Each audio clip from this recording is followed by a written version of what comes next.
Welcome back to Nick Lenz's Comic Corner, classic, less known classic. This episode number 2556 in episode 2450.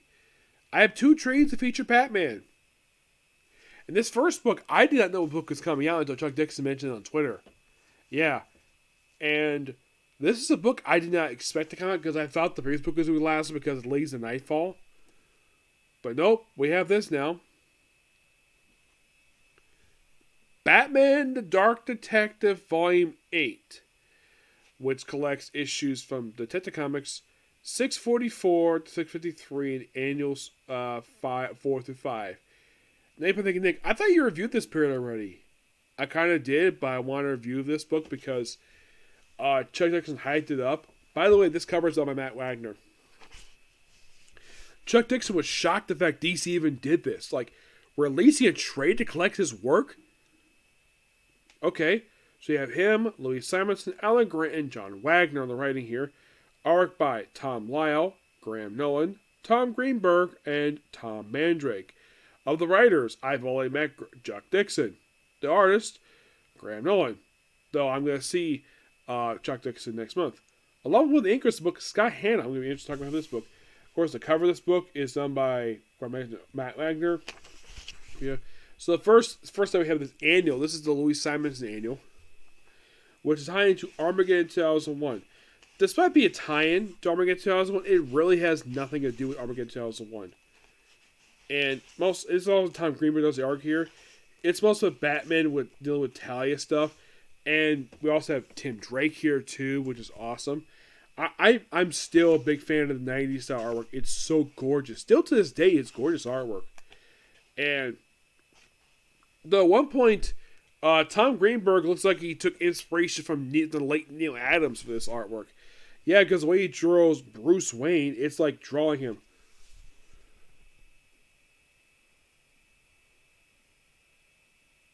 And then for some reason, he snips out Robin's costume.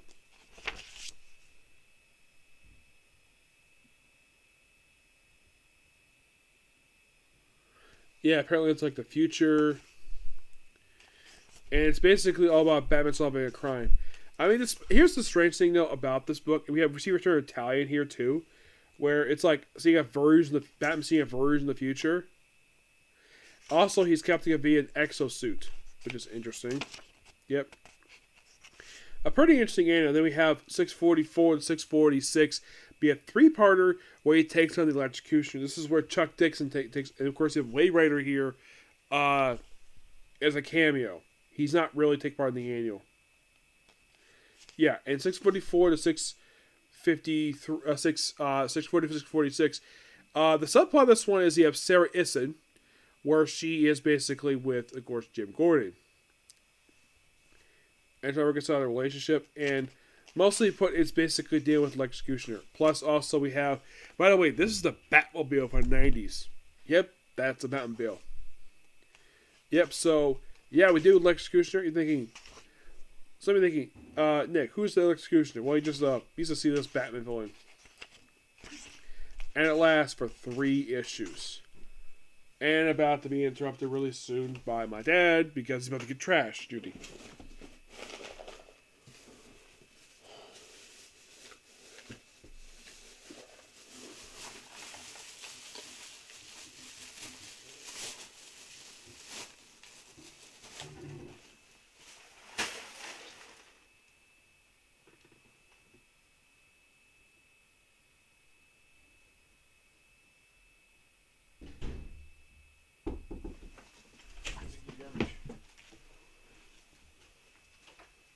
Garbage? Oh, you got it right there, sir. Alright.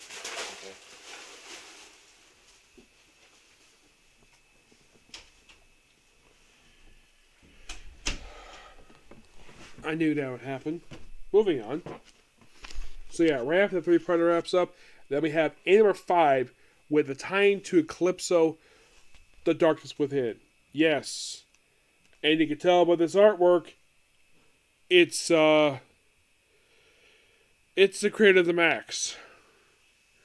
Which, I've heard this artist, from Dr. Jerk Comics, Uncle Jerk, where Sam Keith. Sam Keith's his name.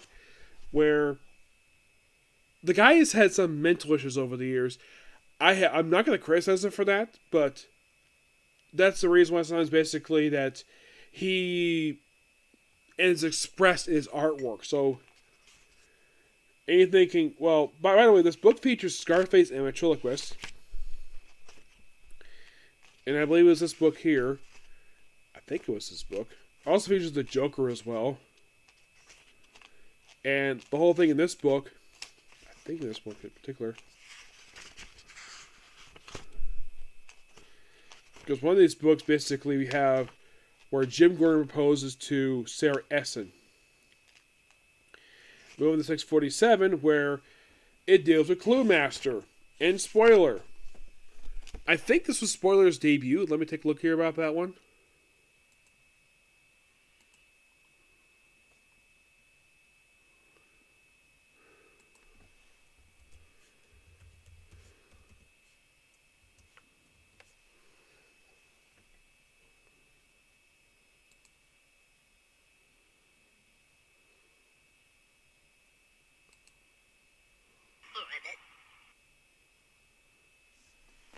Yep, 647 was her debut. Yep, so I'm pretty much reviewing the first appearance of Stephanie Brown. Yep.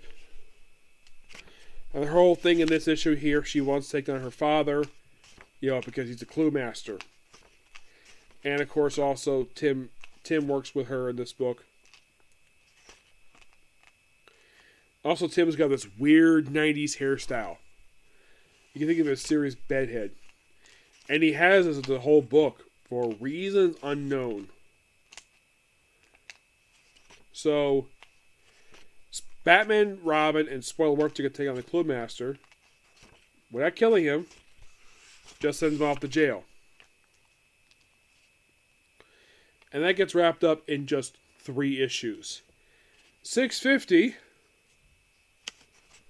Well, it deals with some dragon stuff. Yes, dragons. It's a standalone issue, 651.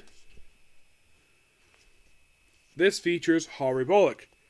And this kind of continues the same, I think, when he was corrupt, but he basically, he basically lives a very bad... It's all about Harvey Bullock in these issues. And I think this 3-parter, this issue here was actually used out for an episode of Batman the Animated Series. And then 652, 653 features Batman teaming up with the beautiful Huntress, Helena Bertinelli. Which I think this may have been the first time they team each other. I don't know.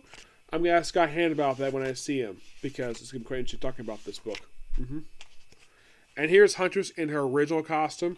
Yes, still very revealing per se, but not like the way it was 2000s, where it showed from midget. I like that one better. Well, yep, so they agreed to work together for this quick 2-parter, and that's it. But yeah, this book is really good. DC, keep putting these books out, and please, put out more stuff with Chuck Dixon's working it. I give the book a 10 out of 10. Next up we have is from Tom King, Danger Street. Yes, Batman's featured here, but he appears for a cameo.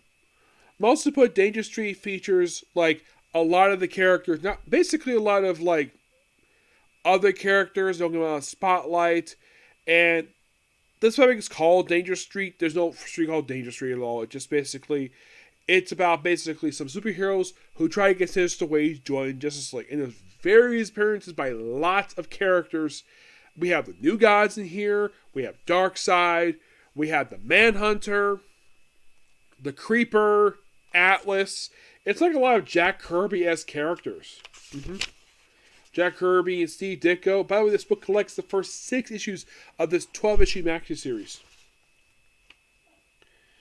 And it starts out with the cover. We have, get this, Jack Kirby character Atlas fighting a bunch of knights. Yeah, so, and we also feature Lady Cop. It's like basically... This book itself, by the way, there's a book, Tree. This book itself is mostly put a love letter to first issue special, because a lot of the characters in this book, they appear in this series, like, here is Lady Cop, one of them anyways. And another little one here. Oh no. We also have the Creeper. The Creeper is a Steve Ditko character. Now, some of you thinking, okay, who created Lady Cop?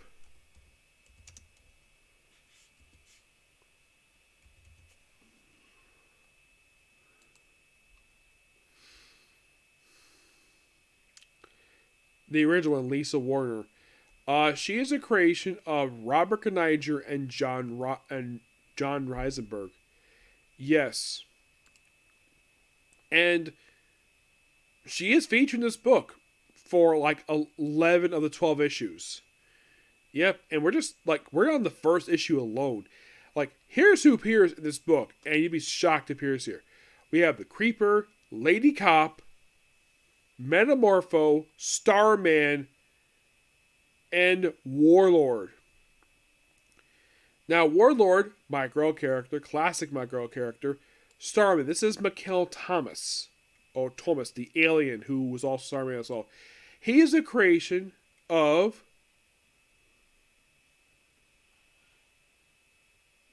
let's see. The original one was created by Jerry Conway. And he first appeared in first issue special number 12. Metamorpho, of course, is Bob Haney. We also have appearance here by Mark Shaw. You're thinking, wait, Leviathan, what the heck is he doing here? Well, this is him in his Manhunter garb. Yep. Now, he's a Jack Kirby character. Atlas the Great, who appears in this book, he actually is a Jack Kirby character. So we have a few Jack Kirby characters in just the opening issue. In issue 2, oh yeah, the thing was of Dangerous. You also have Green Team. Yes, Green Team, Team Trillionaires. This is a group that I believe, if I remember correctly, I think it was original. No, they were not original. They actually were a reboot of an old team done by Joe Simon and Jerry Green, who also appeared in first issue special. Issue number 2. That's when they first appeared. So, are you saying, Nick, that a lot of this book is basically a level of the first issue special? It kind of is. We also have Codename Assassin. You're thinking, wait, you mean the character appeared in New Krypton stuff? Yep, he's here. Believe it or not, his first appearance was in the Cosmic Digital Special book. In this continuity. Yeah, and he appears throughout almost his entire book. He appears in the first 5 issues, and 8 through 10. His last appearance is in Dawn of DC Premier Special Edition. That's appeared just this year. There's also Commodore Murphy, who was part of the Team Trillionaire stuff. And then just issue 2. Issue 3, is there new characters here? Well,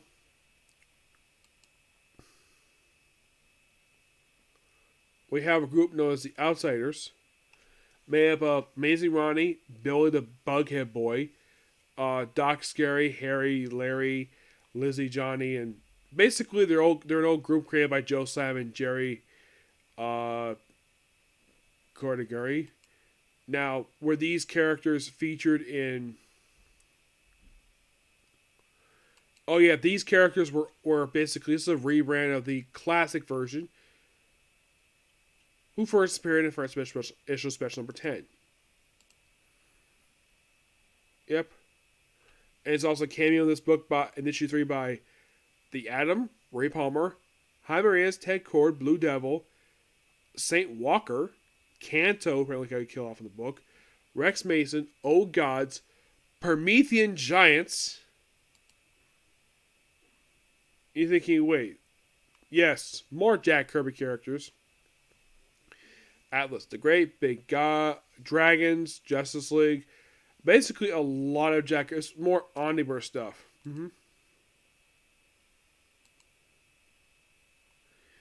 In issue number 4, a lot of the book focuses on Lady Cop herself. And of course, J.P. Hudson gets killed off in this book. I should point out, though, this is the first time that the Team Trillionaire has appeared in any book since the end of their own solo book. Mm-hmm.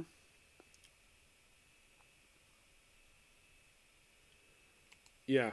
And like, you probably think any other, like, characters. Well, issue 5 is the one that has the Came by Batman. Mm-hmm. Yep.